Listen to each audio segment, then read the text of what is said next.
سيدنا محمد وعلى آل سيدنا محمد. اللهم صل على سيدنا محمد وعلى آل سيدنا محمد.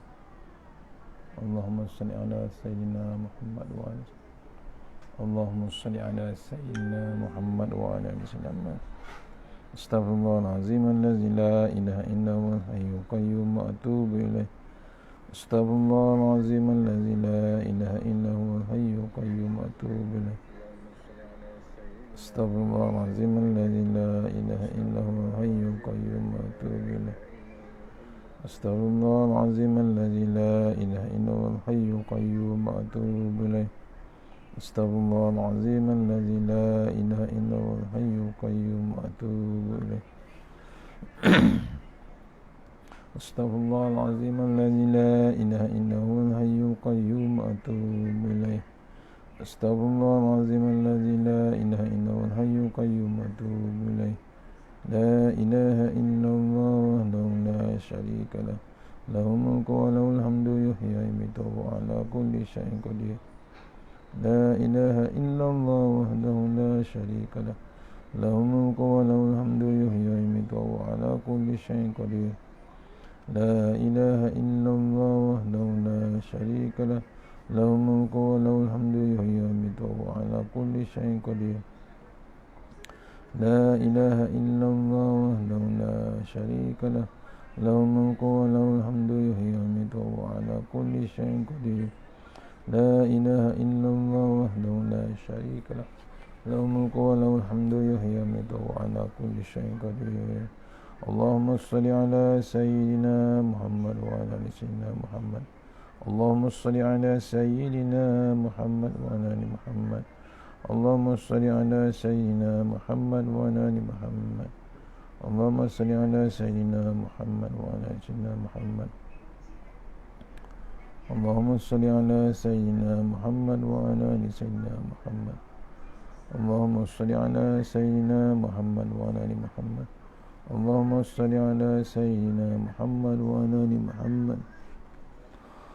اللهم صل على سيدنا محمد وعلى آل محمد. اللهم صل على سيدنا محمد وعلى آل سيدنا محمد. اللهم صل على سيدنا محمد وعلى آل سيدنا محمد. اللهم صل على سيدنا محمد وعلى آل سيدنا محمد. اللهم صل على سيدنا محمد وعلى آل سيدنا محمد. اللهم صل على سيدنا محمد وعلى آل سيدنا. Assalamualaikum warahmatullahi wabarakatuh. Alhamdulillah rabbil alamin, wassalatu wassalamu ala asyrafil mursalin wa ala alihi washabihi ajmain. A'udzu billahi minan nar min syarril kuffar wa min ghadabil jabbar wal 'izzatu lillahi war rasulin. Allahumma ghnina bi halalin haram min siwa bismika Allahumma ya daim ya hayyu ya fard ya witr ya ahad ya samad. Allahumma shalli ala Muhammad wa ala ali Muhammad. Bismillahirrahmanirrahim. Bismillah ma sya'allah la yasuqu Allah. Bismillah ma sya'allah la yasifu suwaimu. Bismillah ma sya'allah ma kana min ni'matin fa min Allah. Bismillah ma sya'allah la ya'ti bil hasanati illa Allah. Bismillah ma sya'allah la hawla wa la quwwata illa billahi al-'aliyyil 'azim. Allahumma inni as'aluka bi barakati syarif fa antuhimal dunya. Rabbi shrah li sadri wa yassir li amri wa hlul min lisani yafqahu qawli. Wa ya ibadallah ittaqullah usikum wa iyaya taqullah. Faqad fazal muttaqun. Allah ta'ala inna hikmataka wa ansur alaina min hazaimatika ya arhamar rahimin. Allahumma nas'aluka ridhaka wal jannah wa na'udzu bika min wan nar. Amin ya rabbal alamin. Alhamdulillah, jumpa lagi untuk pengisian seterusnya menjelang maghrib, hadis 40 hadis jalan ke surga siri yang ke-7 kan, insyaallah ditujukan untuk online. Sepatutnya jadual di Masjid Jami' Batu 14 Puchong. InsyaAllah mohon sahabat-sahabat di Puchong share di Masjid Batu 14 Puchong ya. InsyaAllah kita tak bersiaran di lepas maghrib pasal bimbang internet, tak ada internet kawasan saya. InsyaAllah mohon share sahabat-sahabat. InsyaAllah kita mulakan surah Al-Fatihah. A'udzubillahi minasyaitonir rajim. Bismillah. Iyyaka na'budu wa iyyaka nasta'in. Shiratal mustaqim. Ghairil maghdubi 'alaihim waladdallin.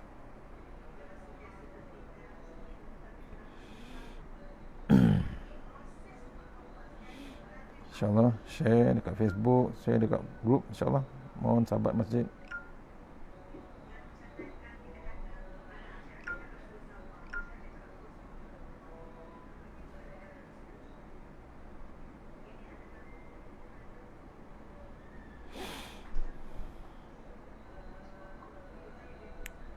InsyaAllah kita masih lagi dalam kitab Tuan Guru Zamri Hashim, InsyaAllah 40 hadis jalan ke syurga, InsyaAllah. Muka surat 24, iaitu tajuk yang ke-10, menunaikan haji dan umrah. Allah Akbar. Bila mengenangkan Mekah, menunaikan haji dan umrah ni, kita terus jangan putus asa, mohon kepada Allah Ta'ala memberi peluang pada kita untuk dapatkan tempat peluang ke sana, insyaAllah. Mudah-mudahan, insyaAllah. Kita tengok menunaikan haji dan umrah, hadis yang ke-10, insyaAllah. An Abi Hurairah radhiyallahu an qala Rasulullah SAW, al-umratu ilal ubrati kaffaratu lima bainahuma wal hajjul mabrur laisa lahu jazaa'un illa jannah.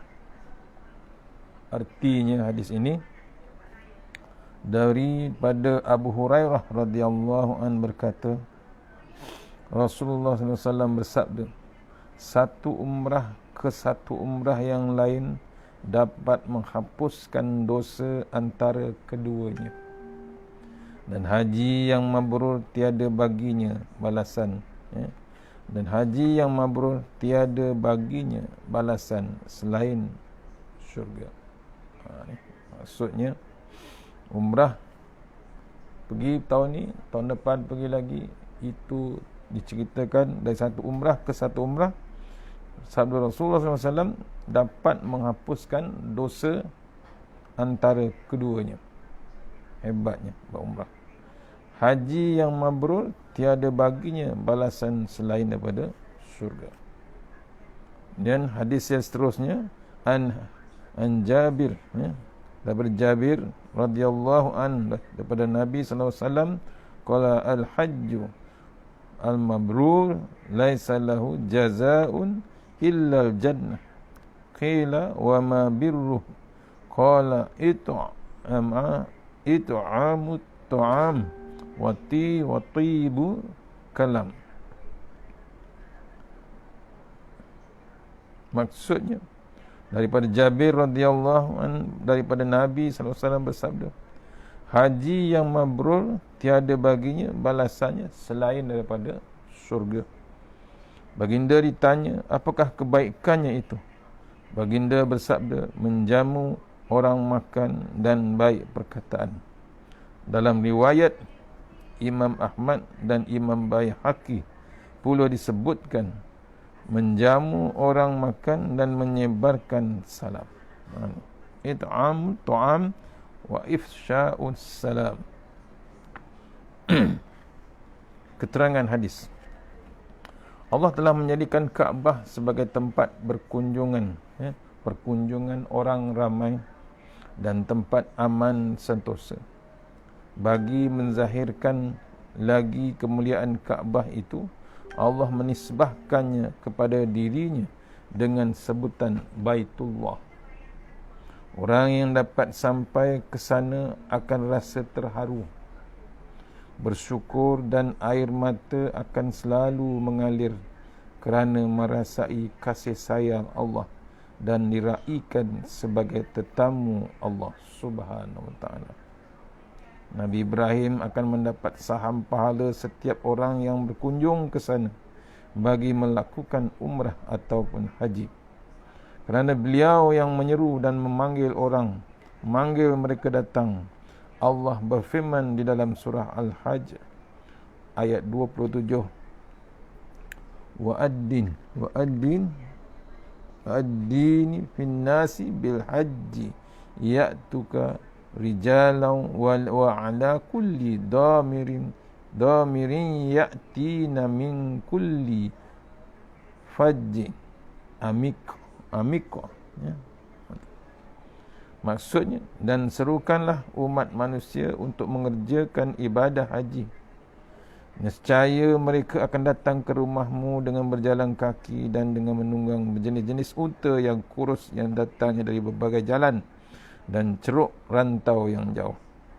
Orang yang pergi menunaikan haji dan menjaga tutur katanya, tidak bercakap kotor, bertengkar dan tidak berbuat kejahatan, maka akan keluarlah dosa-dosanya seperti seorang bayi yang baru dilahirkan. Setiap kebajikan yang dilakukan di dalam Masjidil Haram digandakan oleh Allah dengan 100,000 kali ganda. Jika dilakukan dosa, maka dilipat gandakan dosa itu bagaimana dilipat gandakan pahalanya. Dalam kitab bimbingan mukminin disebutkan satu riwayat bahawasanya Kaabah di akhirat nanti akan diarak seperti pengantin perempuan. Setiap orang yang telah berhaji kepadanya akan kelihatan bergayut di tabir-tabirnya sambil berjalan bersama-samanya sehingga mereka masuk ke dalam syurga. Orang yang pergi menunaikan umrah atau haji juga sudah mestinya akan pergi ke Madinah Al-Munawwarah. Mereka pergi dengan niat untuk menziarahi Rasulullah SAW dan bersembahyang di Masjid Nabawi bagi mendekatkan diri kepada Allah. Sesungguhnya satu solat di Masjid Nabawi lebih baik dari 1000 solat tempat lain kecuali Masjidil Haram. Alangkah beruntungnya jika dapat ke sana dan lebih beruntung lagi jika dapat berulang kali ke sana. Ini cerita hadis yang menceritakan kelebihan menunaikan haji dan umrah. Kita mohon kepada Allah Ta'ala, pasal apa? Tempat dikunjung tu tempat yang memang dizahirkan kemuliaan Kaabah itu, dengan Allah menisbahkan dirinya dengan sebutan Baitullah.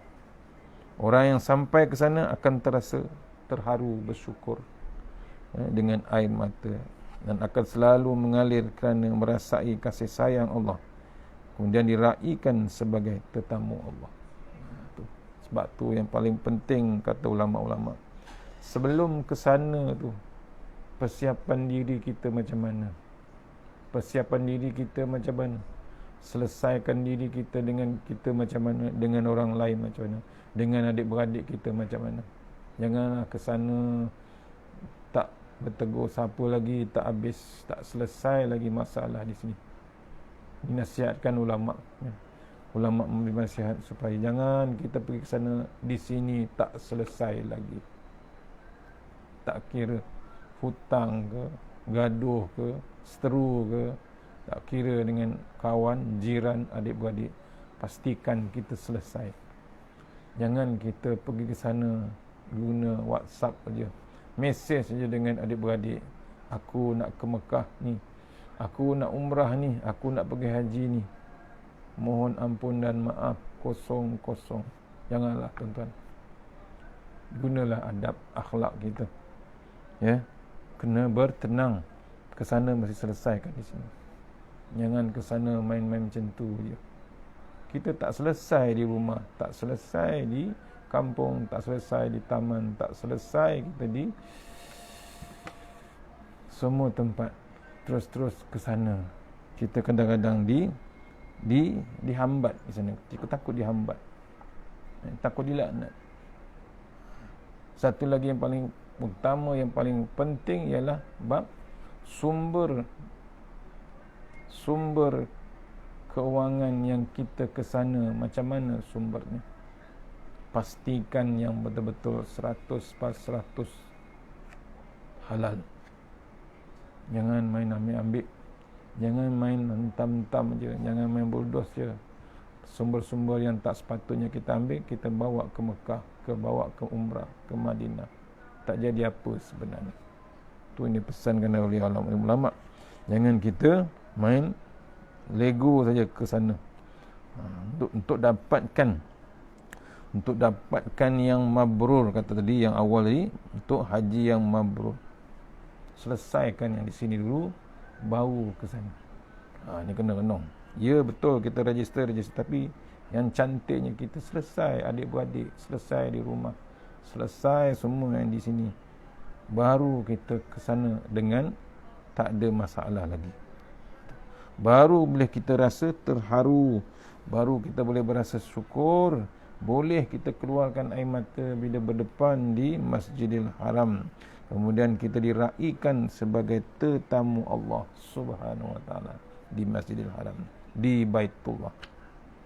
Tu baru untung besar kita di sana. Jangan sampai tak terdaya, tak terselesai di sana. Dan diceritakan di sini, yang paling hebat Nabi Ibrahim, pasal dialah mendapat saham pahala yang paling banyak sekali kerana orang menunaikan haji. Kerana beliaulah yang menyeru, memanggil mereka datang, menyeru dan memanggil mereka datang, dan diseru dengan ayat surah Al-Hajj ayat 27, diperintahkan serukanlah umat manusia untuk mengerjakan ibadat haji. Nescaya mereka akan datang ke rumah dengan berjalan kaki dan menunggang berjenis unta yang kurus yang datang dari berbagai jalan ceruk rantau yang jauh. Semuanya akan datang. Orang yang pergi menunaikan haji dan menjaga tutur kata dengan tidak bercakap kotor, bertengkar dan buat kejahatan, maka akan keluarlah dosa-dosanya seperti seorang bayi yang baru dilahirkan. Tu. Bila sampai ke sana, bila ke sana saja, kita jaga tata tertib kita, kata kita, adab kita, akhlak kita. Pasti kita dapat pahala yang berlipat ganda, 100,000 lipat kali ganda. Tapi kalau dilakukan bab dosa, dia maksiat juga, cakap yang tak sepatutnya, sama juga dosa jadi dapat dilipat kali gandakan di sana. Dalam kitab bimbingan mukminin disebutkan satu riwayat bahawasanya Kaabah di akhirat nanti akan diarak seperti pengantin perempuan. Setiap orang yang telah berhaji kepadanya akan kelihatan bergayut di tabir-tabirnya sambil berjalan samanya hingga masuk ke dalam syurga. Orang yang pergi menunaikan umrah dan haji juga sudah semestinya akan pergi ke Madinah Al-Munawwarah. Mereka pergi sana niat untuk menziarahi Rasulullah sallallahu alaihi wasallam. Jangan tak singgah. Mesti ziarah makam Rasulullah sallallahu alaihi wasallam dan bersembahyang di Masjid Nabawi bagi mendekatkan diri kepada Allah. Sesungguhnya satu solat di Masjid Nabawi lebih baik daripada 1000 solat di tempat lain kecuali Masjidil Haram.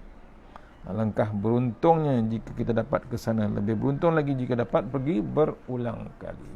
Tu insya-Allah. Habis bab umrah haji, kita terus hadis yang ke-11 insya-Allah. Hadis yang ke-11 yang ditajukkan di sini ialah benar. Ibnu Mas'ud radhiyallahu anhu daripada Nabi SAW bersabda, qala anin Nabi SAW, qala inna sidqan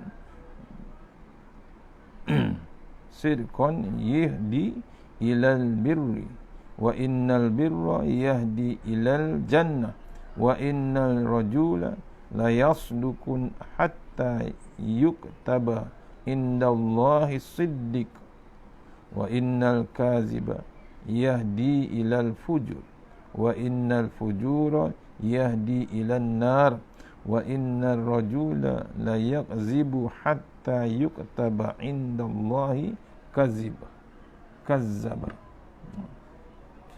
Maksudnya daripada Ibnu Mas'ud radhiyallahu anhu, daripada Nabi SAW bersabda, sesungguhnya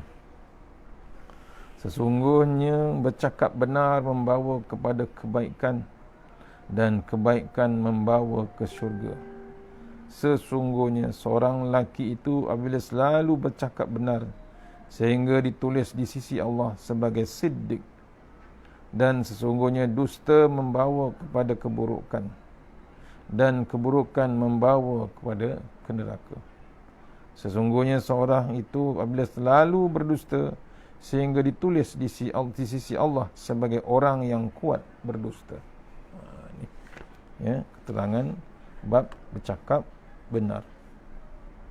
Orang yang ingin sampai ke surga mestilah menjaga lidah dengan baik.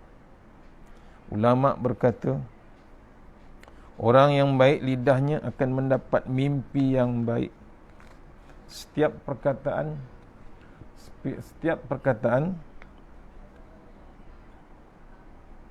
yang baik yang terbit dari mulutnya akan disuratkan pahala sedekah oleh Allah Ta'ala.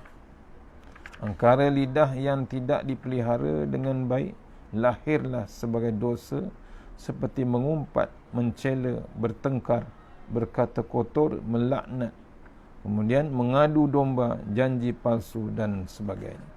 Ini peringatan untuk kita sebenarnya. Ya. Saya ulang balik hadis Nabi sallallahu alaihi wasallam, sesungguhnya bercakap benar membawa kepada kebaikan. Bahasa lamanya bila bercakap benar ini, kita ni dipimpin ke dalam kebaikan. Dituntun, bahasa lama dituntun. Bila bercakap benar ni membawa kita dituntun ataupun dipimpin kita menghala kepada bab kebaikan. Kemudian daripada kebaikan dituntun kita masuk ke dalam syurga. Confirm lah. Pasal apa? Bab kebaikan, bab kebajikan. Ni, bila cakap benar, dia akan tuntun kita, dia akan pimpin kita arah kebaikan. Sesungguhnya bila seorang lelaki itu bila selalu bercakap benar sehingga ditulis sisi Allah Ta'ala sebagai siddiq. Orang yang cakap benar, contohnya sahabat paling rapat pada Rasulullah, ayah mertua pada Rasulullah SAW, Abu Bakar As-Siddiq. Namanya Abu Bakar, ditambah lagi As-Siddiq. Maksudnya apa? Dia tetap membenarkan apa yang Nabi cakap, dia benarkan terus.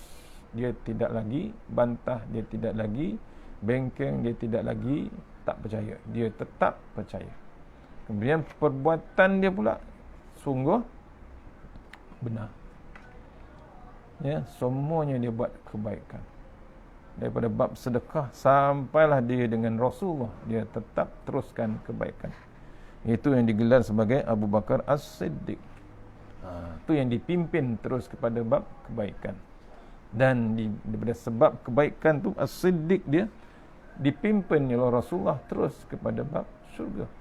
Nabi dah confirmkan dia orang yang antara orang yang awal-awal akan ke syurga. Itu dia Abu Bakar As-Siddiq. Dan sesungguhnya dusta membawa kepada keburukan. Bila orang suka bohong, suka dusta, cakap yang tak betul, suka menipu, akhirnya dia dibawa ke dalam neraka keburukan, dituntun ataupun dipimpin, ditarik dia, dipimpin menghala kepada bab keburukan. Pasal apa? Cakap yang bohong, cakap yang dusta, akhirnya dipimpin menghala kepada keburukan. Bila dah dipimpin kepada keburukan, bab keburukan tu memimpin pula, membawa dia pula ke dalam neraka. Takkan bab buruk, bab keburukan tu dibawa ke dalam syurga. Jauh lah, ya? Pelik lah. Mesti ke dalam neraka. Sungguhnya seorang itu bila berdusta sehingga ditulis di sisi Allah Ta'ala orang yang kuat berdusta.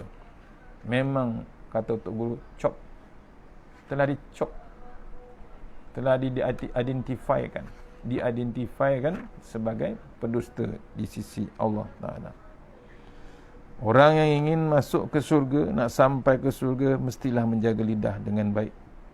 Ulama berkata, orang yang baik lidahnya akan mendapat mimpi yang baik.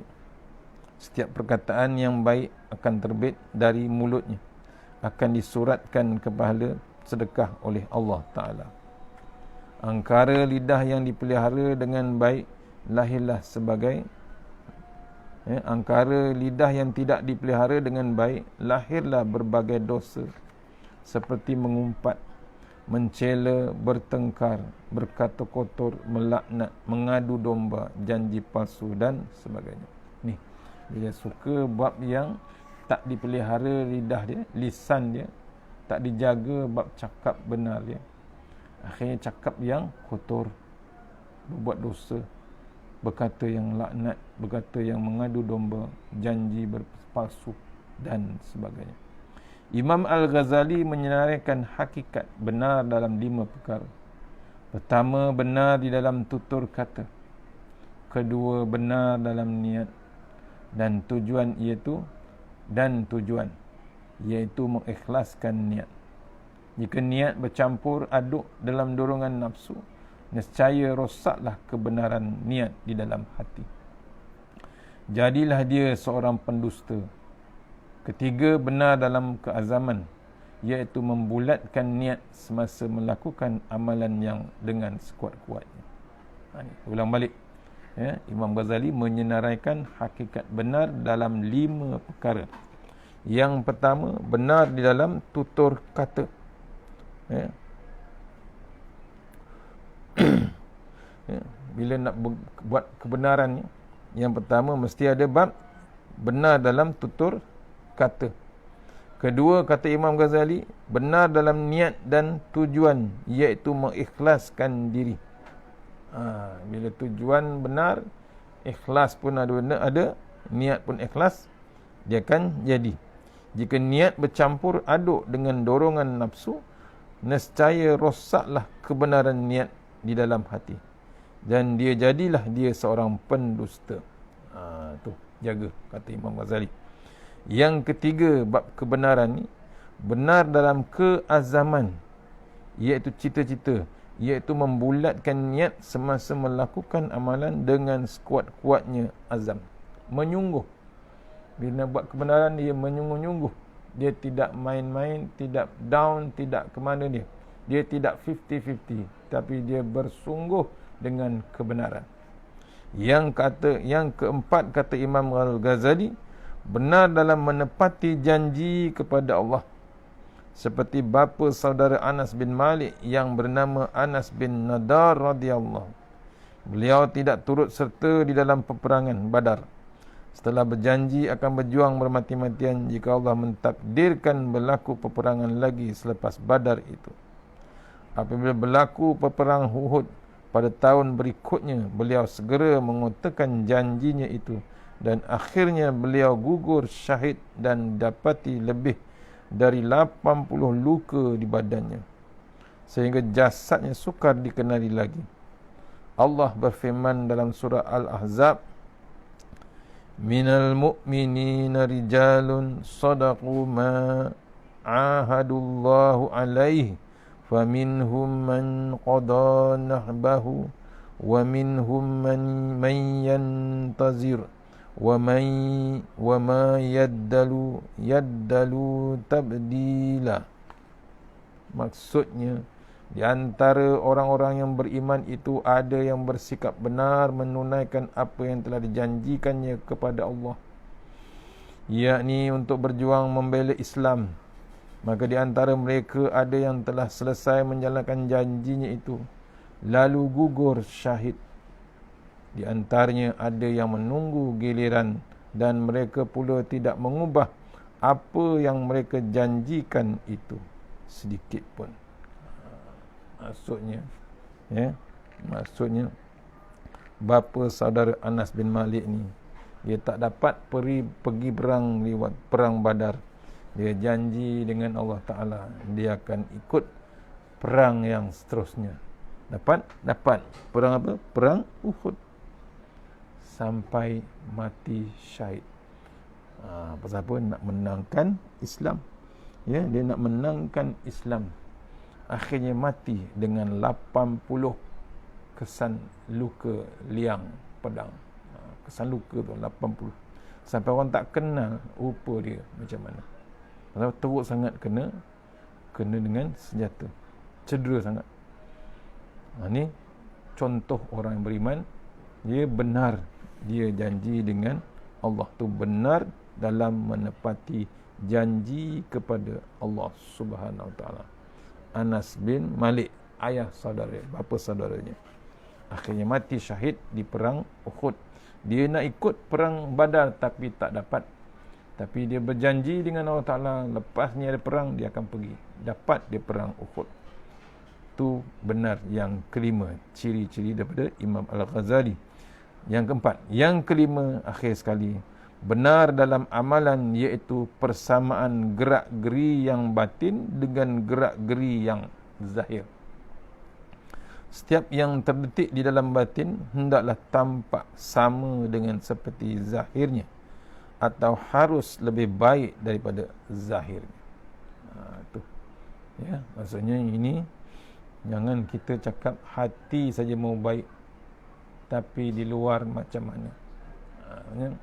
Yang di luar itulah yang menggambarkan yang di dalam. Jangan kita kata yang dalam saja baik. Janganlah. Kenapa tak pakai tudung? Hati dalam baik.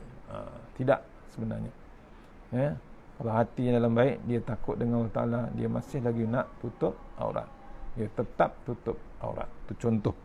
Benar dalam amalan, iaitu persamaan gerak-geri yang batin yang dengan gerak-geri yang zahir. Setiap yang terdetik di dalam batin hendaklah tampak sama dengan seperti zahirnya, atau harus lebih baik dari zahirnya.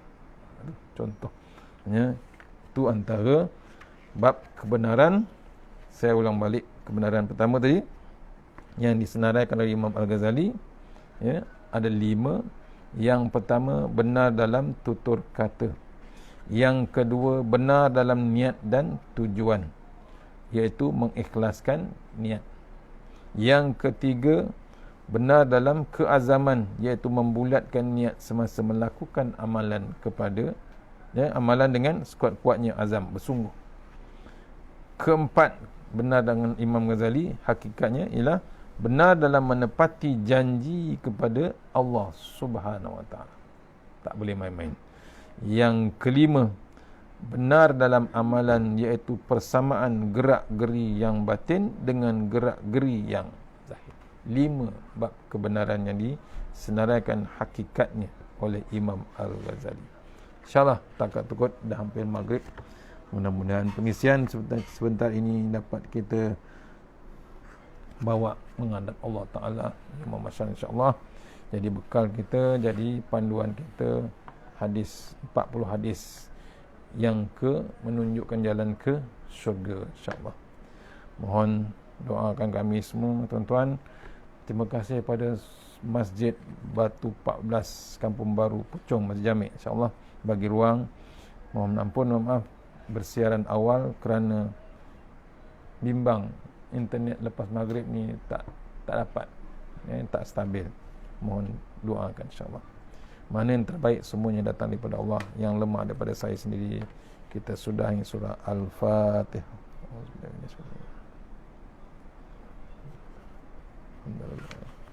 Iya kan. Suratul ladzina an'amta 'alaihim. A'udzubillahi minasyaitonir rajim. Bismillahirrahmanirrahim. Allahumma tawil a'marana wassahi ajsadana wa nawwir qulubana wasabbir imanana wa ahsin a'malana wasi' arzaqana wa ilal khairi qaribna wa 'ani syarri bina wa hdina fid din wa dunya wal akhirah.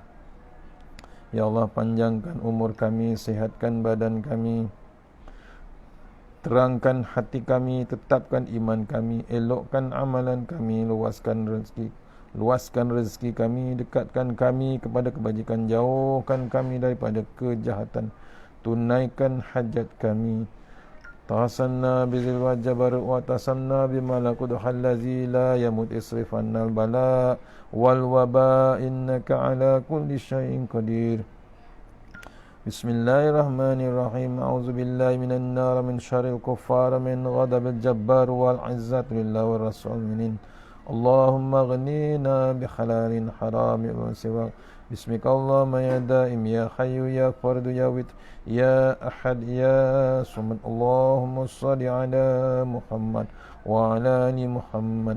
Bismillahirrahmanirrahim. Subhanallah aliyil dayyan, subhanallah syadidil arkan, subhana ma zahabu billaili wa ya'ti bin nahar, Subhana man la yushaghiluhu syanu an syan. Subhanallahil hannani mannan.